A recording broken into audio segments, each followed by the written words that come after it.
Oh, que maravilha! Agora sim, os velhinhos aqui conseguem enxergar. Ah, beleza. Um minutinho só, Gabriel, que ele está ainda salvando a gravação. Aí, agora sim. Vamos lá, iniciar gravação.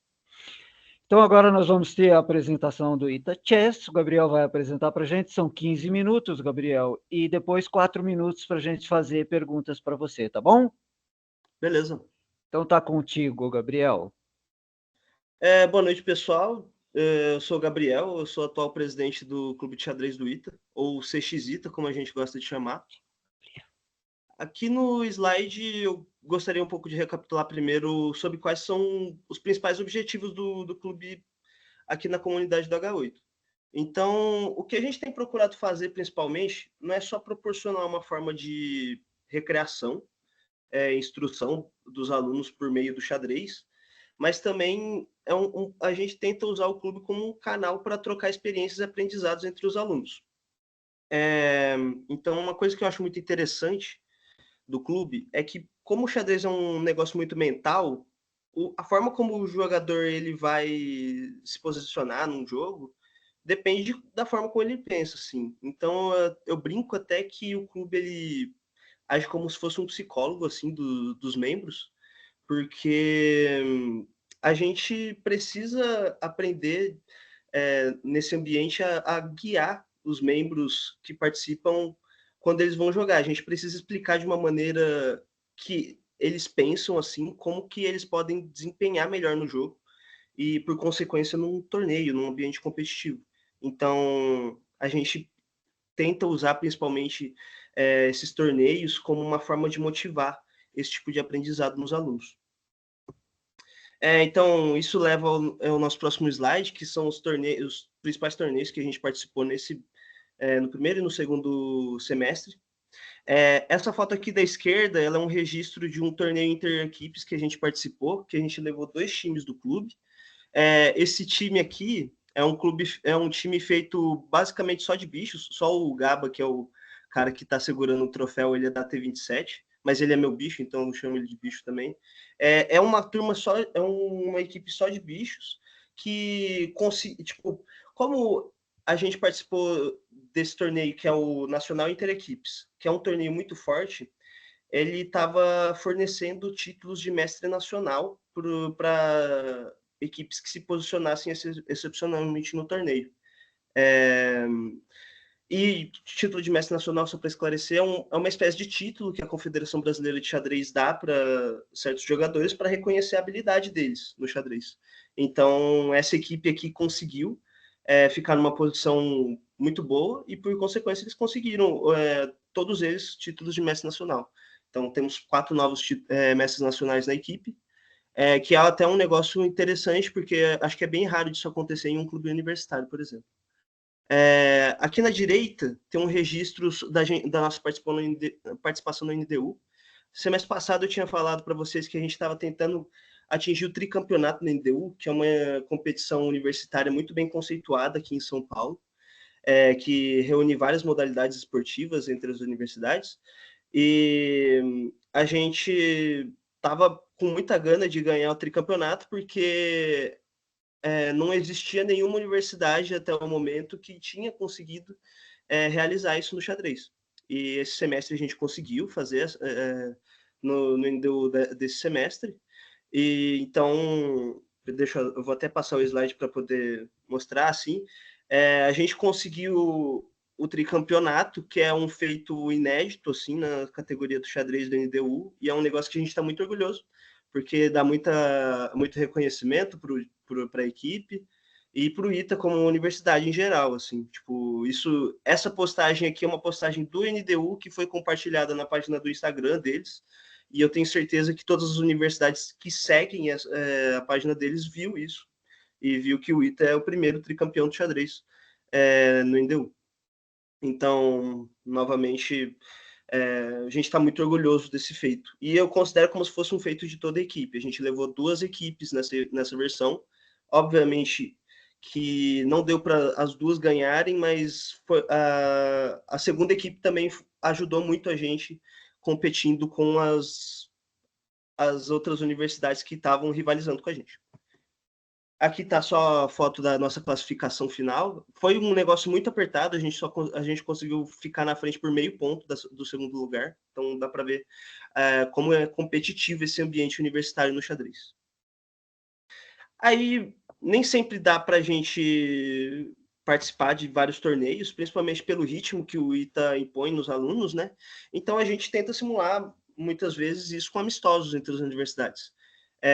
Então a gente procura ativamente as universidades para organizar isso, mas também a gente é muito procurado para poder fazer esses treinos com as outras equipes.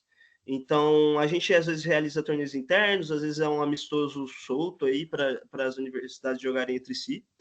Aqui, essa primeira foto de cima e a foto de baixo são registros de um torneio interno que a gente fez, só com equipes, não só com equipes do Vale, mas que a gente procurou organizar principalmente com as equipes do Vale. Então, aqui a gente tirou foto com uma das equipes que é da Escola Alfalume, que participou do torneio. Aqui também tem um match entre a Anhembi e a Unital. E aqui é outro registro de um amistoso que a gente fez de torneio interno com a Med USP, Med Einstein e FGV. Então, basicamente isso. Aí a gente, obviamente, a gente continua as aulas e treinos nesse meio termo, né? Aqui eu coloquei essa foto do meio só para meio que formalizar assim, a apresentação do nosso professor, que é o Nicolas Michelin. Tipo, acho que é um negócio que a gente não tinha feito na apresentação anterior, então algo que eu gostaria de frisar. Então a gente contrata um professor de teano para ensinar a gente, que é o Michelin ou Jesus da T19, que ele tem muita gana de ensinar a gente, então toda hora ele está preparando alguma coisa para a gente aprender, toda hora ele prepara algum material para fornecer para a gente, então isso é muito legal. E ele tem muita experiência para compartilhar com a gente também. Aí também um dos principais eventos que a gente organizou também é o Aberto do ITA, que a gente realiza anualmente. Então a gente está na terceira edição desse torneio. E é um negócio que a gente procura fazer para principalmente abrir meio que os horizontes de como que a comunidade de São José enxerga o ITA e a comunidade teana, e também serve para a gente fazer uma comunicação, assim, tipo, principalmente com a comunidade mais jovem. Então, teve muitas pessoas, muitos adolescentes que participaram desse torneio. A gente conseguiu até fazer o torneio até atingiu uma magnitude bem decente, a gente conseguiu reunir cerca de 40 pessoas para participar. Então, tem muitos adolescentes que participam e muitos desses adolescentes eles querem entrar no ITA. Então, eles usam isso como uma janela para se comunicar com a gente, perguntar como que são as coisas aqui, como que se prepara para o vestibular. E a gente fica mais do que feliz de poder responder essas perguntas, de poder falar como que é um negócio bem gratificante. E aí eu vou terminar já a apresentação falando um pouco sobre as nossas dores e próximos desafios que a gente tem a enfrentar. A gente está com um plano bem audacioso, por assim dizer, de se organizar para um torneio bem grande aqui do Brasil, que é o Floripa Chess Open. Ele é considerado o maior aberto de xadrez do Brasil. E a questão de por que esse é um plano audacioso é porque, tipo, é um torneio que vai acontecer no início do ano que vem, então a gente tem que saber conciliar,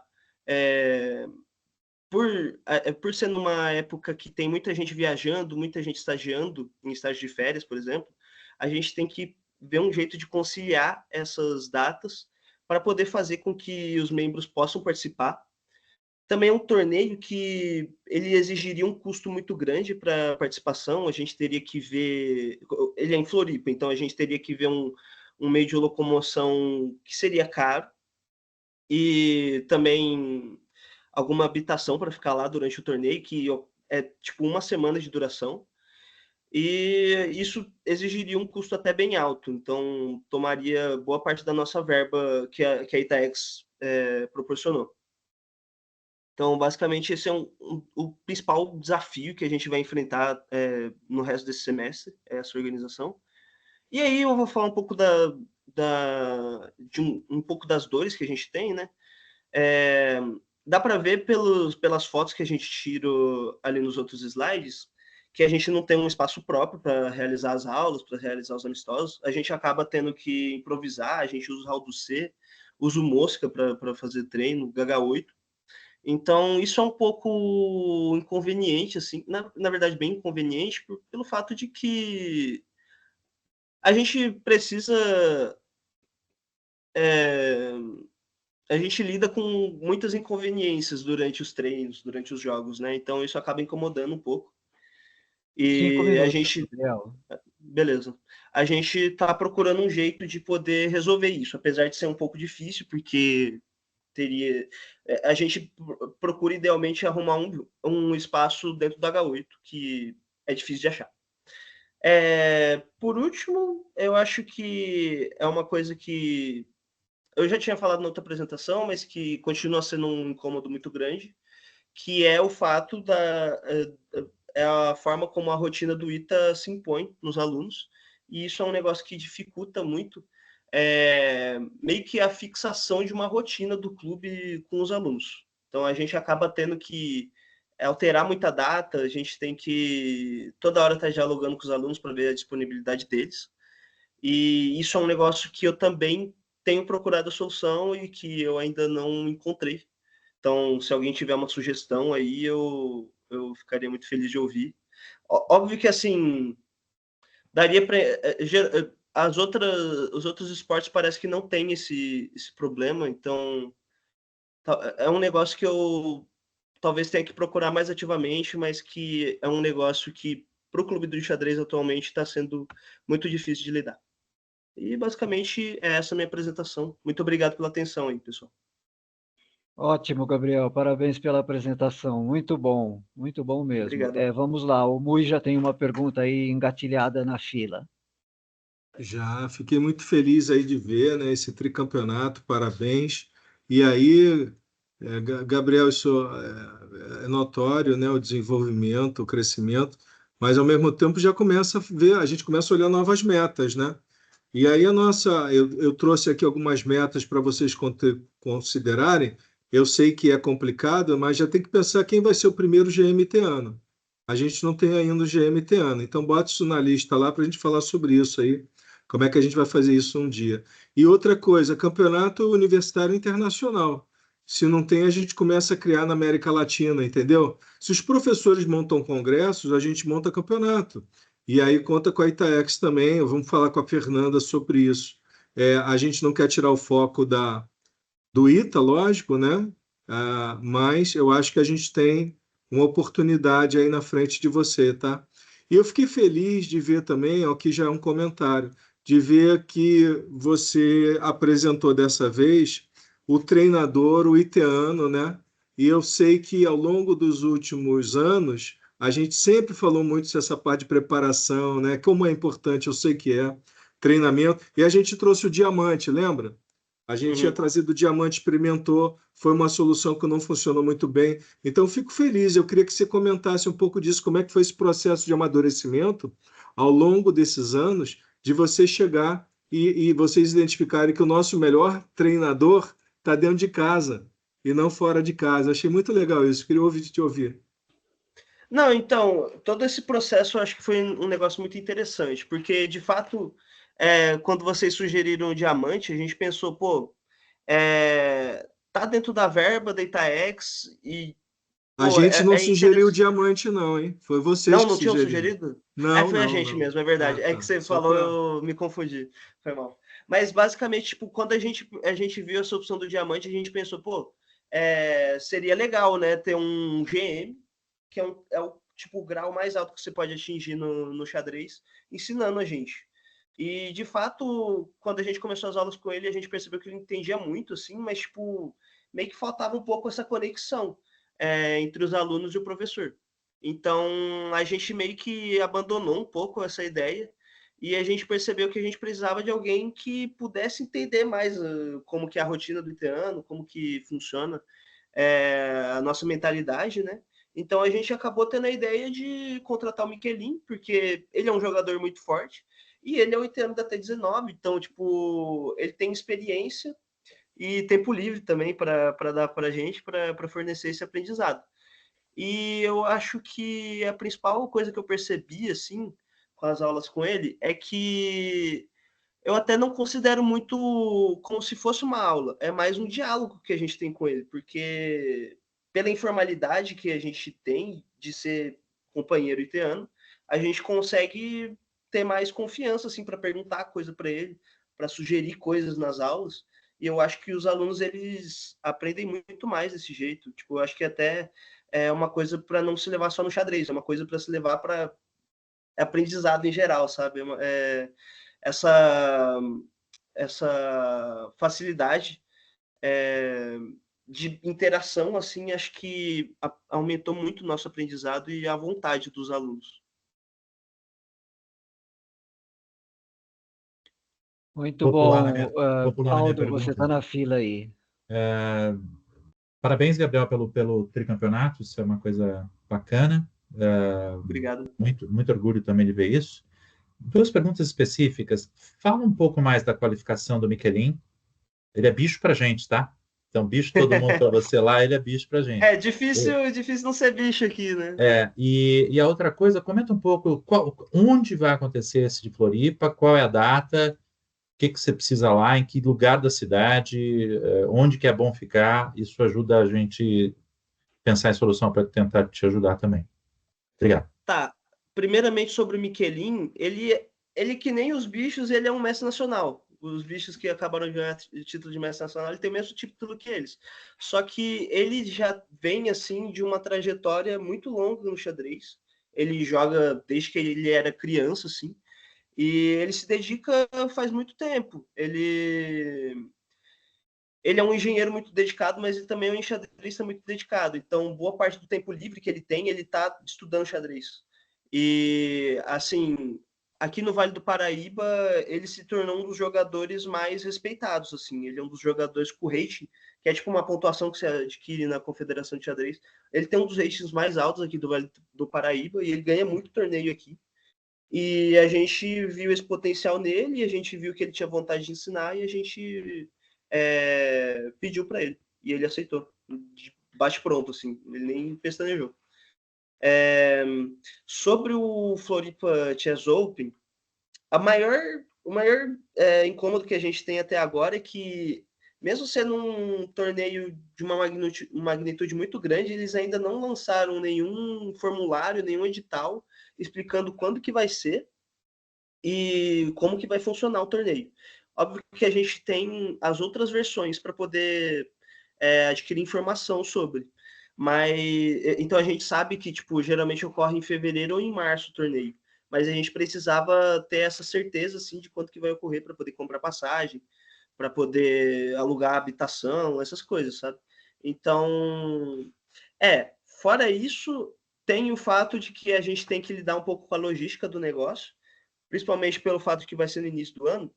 Então, provavelmente vai ter bicho, por exemplo, que vai fazer summer job, vai estar viajando com a família. Então, a gente precisa ver.